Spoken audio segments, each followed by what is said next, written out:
ሰላም የሚኪ ሚዲያ ቤተሰቦች እንዴት ናችሁ?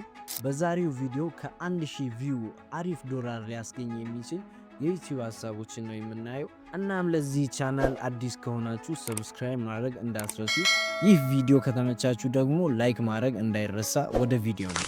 አንደኛም የፋይናንስ ቪዲዮ ለምሳሌ አፕወርክ፣ ፍሪላንሲንግ፣ ፎሬክስ ትሬዲንግ፣ ክሪፕቶ የመሳሰሉትን በቪዲዮ መልኩ አድርጋችሁ ዩቲዩብ ላይ ማቅረብ ማለት ነው። እናም በዚህ ዩቲዩብ ቪዲዮ ሐሳብ እንዴት ነው ብዙ ገቢ የምናገኘው ልትሉ ትችላላችሁ። አንደኛ ትላልቅ ድርጅቶች እናንተ ቻናል ላይ ማስተዋወቅ ይፈልጋሉ። ስለዚህ እነዚህ ድርጅቶች በሚያስተዋውቁበት ሰዓት ዩቲዩብ ላይ አርፒኤም የሚባል ነገር አለ።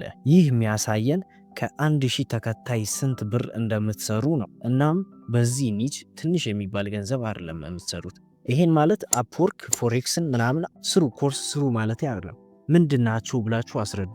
ይህ ምንድነው ብላችሁ ማስረዳት ነው። እሱን በሌላኛው እናያለን። ይሄ ኮርስ ስሩ ሳይሆን ፎሬክስ ምንድነው፣ ስንት ገቢ ሊያስገኝ ይችላል፣ ክሪፕቶም እንደዛው ቪዲዮ ኤዲቲንግ ብሰራ ስንት በወር ስንት ልናገኝ እንችላለን፣ በቀን ስንት ልናገኝ እንችላለን የሚለውን እናስረዳለን ማለት ነው። በዚህም ደግሞ ትንሽ የሚባል ብር አይደለም የምንሰራው፣ አሪፍ ብር ነው የምንሰራው። ሁለተኛም ቴክ ሪቪው ኤንድ አንቦክሲንግ።